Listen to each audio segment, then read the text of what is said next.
Hello students, good morning. Today we will discuss about undercapitalization. We already discussed on overcapitalization.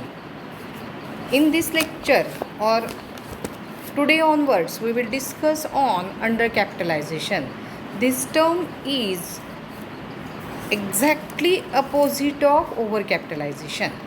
So first we will come to know about the meaning of undercapitalization. So undercapitalization means the firm's earning capacity is more in relation to its actual capital. म्हणजे काय? Capitalisation म्हणजे काय आहे की insufficient capital म्हणायचं नाही, लक्षात घ्या. तर इथे काय आहे की फर्मची जी अर्निंग कॅपॅसिटी आहे that earning capacity is more in relation to its actual capital. It is exactly opposite of over capitalisation. It does not means shortage of funds. But why this situation arises due to greater profitability and better efficiency. बघा काय आहे, under capitalisation म्हणजे shortage of fund नाही आहे, तर काय आहे की त्यांची इफिशियन्सी जास्त असते, त्यांची प्रॉफिटॅबिलिटी जास्त असते आणि म्हणून काय आहे they can raise funds easily. बघा या अंडर कॅपिटलायझेशनमध्ये काय होतं, it is characterised by effective utilisation of capital resources. जे काही कॅपिटल आहे त्याचं खूप चांगल्या पद्धतीने इफेक्टिवली युटिलायझेशन होतं and so a high rate of dividend. बघा काय केलं जातं की डिव्हिडंड जास्त दिला जातो आणि अल्टिमेटली काय होतं मग prices of shares are also increases. Over कॅपिटलायझेशनच्या अगदी उलट सिच्युएशन काय आहे अंडर कॅपिटलायझेशनची आहे आणि म्हणून काय आहे की in under capitalisation of company marketability of its shares might be increases. Market value जास्त असते, त्यांच्या शेअर्सच्या व्हॅल्यू खूप इन्क्रीज होतात and wide fluctuations in the prices of shares. शेअर्सच्या प्रायसेसमध्ये सुद्धा काय होतं की फ्लक्च्युएशन येत राहतं. लक्षात येतं आहे. अंडर कॅपिटलायझेशन म्हणजे काय आहे की कॅपिटल कमी आहे असं नाही किंवा शॉर्टेज ऑफ फंड आहे असं नाही. त्याच्या वर्ड्सवरून त्याचा अर्थ लावण्याचा प्रयत्न करू नका. उलट काय आहे अंडर कॅपिटलायझेशन म्हणजे काय आहे तर effective utilisation of its capital resources. बरोबर, खूप इफेक्टिव्ह युटिलायझेशन होतं, मग बरोबर प्रॉफिटॅबिलिटी पण काय होते इन्क्रीज होते आणि मग त्याचा काय परिणाम होतो की डिव्हिडंड रेट पण काय होतो हाय होतो आणि डिव्हिडंड रेट जास्त दिला की अल्टिमेटली काय होतं की मार्केटमध्ये किंवा शेअर मार्केटमध्ये शेअर्सच्या प्राइसेस इन्क्रीज होतात. समजलं. But this term is use to denote the state of affairs just opposite of over capitalisation. Over कॅपिटलायझेशनच्या बरोबर रिव्हर्स आपण म्हणूयात त्याला. बरोबर की रिव्हर्स पोझिशन ही दाखवत असते. आता हे अंडर कॅपिटलायझेशनचं कॉजेस काय आहेत तर फर्स्ट आहे अंडर इस्टिमेशन ऑफ अर्निंग. तर बघा काय आहे याचा अर्थ.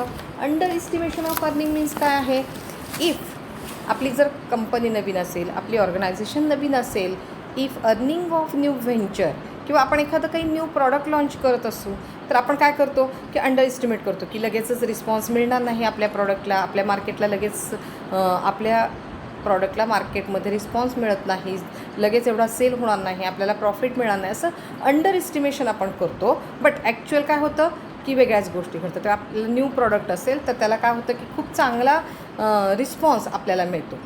लक्षात येते. एक एक्झाम्पल मी दिलं म्हणजे काय, if earning of new venture were under estimated and the enterprise was capitalised accordingly. आणि आपण असं गृहीत धरतो की आपल्याला रिस्पॉन्स मिळणार नाही, आपण हे प्रॉडक्ट सुरू करतो आणि मग आपण ह्याच्यामध्ये इन्व्हेस्टमेंट कमी करूयात, या पद्धतीने आपण या गोष्टी करायला लागतो आणि म्हणून काय होतं मग अंडर कॅपिटलायझेशनची सिच्युएशन येते. Afterwards actual earning turns out much more than what was अँटिसिपेटेड.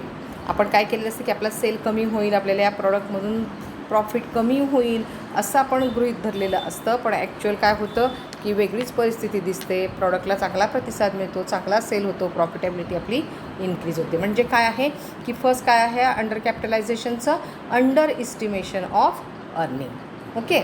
Then second आहे डिफ्लेशनरी कंडिशन. डिफ्लेशनरी म्हणजे काय आहे रेसेशन. बरोबर. इन्फ्लेशनच्या अपोजिट वर्ड आहे डिफ्लेशन. आणि मग या एक कंडिशनमध्ये रेसेशनमध्ये आपण जर काय केलं असेल कंपनी एस्टॅब्लिश केली असेल किंवा कॅपिटलाइज केली असेल आणि मग तिथं काय होतं की मंदी आहे मार्केटमध्ये, मग लो फिगर आपण हे करतो सेटअप करतो. Any company setup during recession period is capitalised at low figure. कशामुळे डिफ्लेशन आहे, रेसेशन आहे. Okay. Anticipating low level of business income. आणि आपण असं म्हणतो की मंदी चालू आहे, आपल्याला इन्कम पण मिळणार नाही. पण काय होतं मग हळूहळू रेसेशन काय होत जातं ओव्हर होत जातं, बंद होतं, कमी होतं, संपतं रेसेशन, तेजीचा पिरियड चालू होतो. Companies earning capacity improves. तेजी सुरू झाली की कंपनीचं इन्कम पण काय होतं की वाढायला लागतं. आणि मग काय होतं अंडर कॅपिटलायझेशनची सिच्युएशन येते, कारण आपल्याला प्रॉफिट जास्त मिळायला लागतो, आपला सेल जास्त व्हायला लागतो. सो इनफॅक्ट ड्युरिंग रिसेशन मग आपण काय केलेलं असतं assets are bought at exceptionally low prices. रेसेशनमध्ये आपण ॲसेट्स खरेदी केलेले असतात, त्यांच्या पण किमती काय असतात लो असतात. बरोबर. पण प्राइसेस लो असल्या तरीसुद्धा त्यांची प्रोड्युसिंग कॅपॅसिटी काही लो नसते, त्यांची प्रोड्युसिंग कॅपॅसिटी काय असते हायच असते. आणि मग जेव्हा ही रेसेशनची सिच्युएशन जेव्हा कमी होते नाहीशी होते तेव्हा काय होतं earning position of the company tends to be improve. Earning capacity improve होते आणि मग आपली काय होते की ॲसेट्सची रिअल व्हॅल्यू जी आहे तीसुद्धा इन्क्रीज होते. पण बुक व्हॅल्यू मात्र काय दिसते लोअर दिसते. आणि ही बुक व्हॅल्यू लोअर दिसल्यामुळं पुन्हा काय येतं अंडर कॅपिटलायझेशनची सिच्युएशन आपल्याला फेस करावी लागते. लक्षात आलं. 2 पॉईंट आपण डिस्कस केले कोणते की अंडर कॅपिटलायझेशन का होतं. तर फर्स्ट आहे under estimation of earning, second आहे डिफ्लेशनरी कंडिशन असते, आपण त्याच्यामध्ये ॲसेट खरेदी केलेले असतात, त्यांची लो प्राईस दिसत असते. पण रेसेशन जेव्हा ओव्हर होतं किंवा संपतं कमी होतं पण ॲसेटच्या किमती मात्र काय दिसत राहतात आपल्या बॅलन्स शीटला कमीच दिसत असतात, पण ॲक्च्युअल त्यांच्या प्राइसेस काय असतात जास्त असतात. थर्ड पॉईंट आहे कॉन्झर्वेटिव्ह डिव्हिडंड पॉलिसी. आपण ओव्हर कॅपिटलायझेशनमध्ये काय पाहिलं होतं स्टेबल डिव्हिडंड पॉलिसी. बरोबर आहे की नाही. आता त्याच्या उलट ही कॉन्झर्वेटिव्ह म्हणजे काय आहे कॉन्झर्वेटिव्हला मराठीमध्ये आपण माफक. बरोबर आहे माफक म्हणतात त्याला, थोडा कमी माफक डिव्हिडंड पॉलिसी. म्हणजे काय आहे की इथे तुम्हाला दिसतं आहे की खूप सारा प्रॉफिटेबिलिटी इन्क्रीज झालेली आहे, शेअरच्या प्राइसेस आपल्या इन्क्रीज झालेल्या आहेत, पण तरीसुद्धा आपण काय करतो we are using conservating dividend policy. आणि मग हे काय आहे it builds up substantially large funds available for replacement and renovation of obsolete assets for financing development and expansion purposes.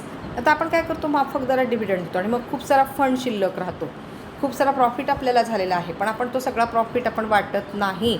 आणि मग हा जो प्रॉफिट आहे हा जो पैसा राहिलेला आहे शिल्लक तो आपण काय करू शकतो रिप्लेसमेंटसाठी किंवा ऑब्सोलेट म्हणजे आउटडेटेड मशिनरी ज्या आहेत ॲसेट्स ज्या आहेत त्या चेंज करण्यासाठी, त्यांचं रिनोव्हेशन करण्यासाठी, काही डेव्हलपमेंटसाठी, काही एक्सपान्शनसाठी आपण हा फंड आपण काय करू शकतो वापरू शकतो. This goes a long way in improving the earning position of our company. आणि याच्यामुळे काय होतं की लाँग रनमध्ये आपल्या कंपनीचं अर्निंग पोझिशन इम्प्रूव्ह होऊ शकते. नेक्स्ट आहे maintaining high standard of efficiency. आता आपण काय करत असतो by employing new techniques of production and rationalisation of production activities operating efficiency of a company can be improved. The profits being dependent on the efficiency of the company. आपण काय करत असतो की न्यू टेक्निक जे आहे ते use करत असतो, प्रोडक्शनचे रॅशनलायझेशन आपण करत असतो, त्यामुळे ऑपरेटिंग इफिशियन्सी आपल्या कंपनीची इम्प्रूव्ह होत असते. आणि मग प्रॉफिट कशावर डिपेंड असतो आपल्या इफिशियन्सीवरती डिपेंड असतो. आणि मग प्रॉफिटसुद्धा काय होतो आपला इन्क्रीज होत जातो. and it will increase accordingly the real value of the company may exceed the book value. आणि मग ही जी आहे बुक व्हॅल्यू आपली पण काय दिसत राहते, बुक व्हॅल्यू कमी दिसते आणि रिअल व्हॅल्यू मात्र काय होत असते, वाढलेली दिसते. लक्षात आलं. तर नेक्स्ट आहे, लास्ट पॉईंट आहे, using low capitalisation rate. If A company has employed relatively lower capitalisation rate, the company may find itself in the state of under capitalization.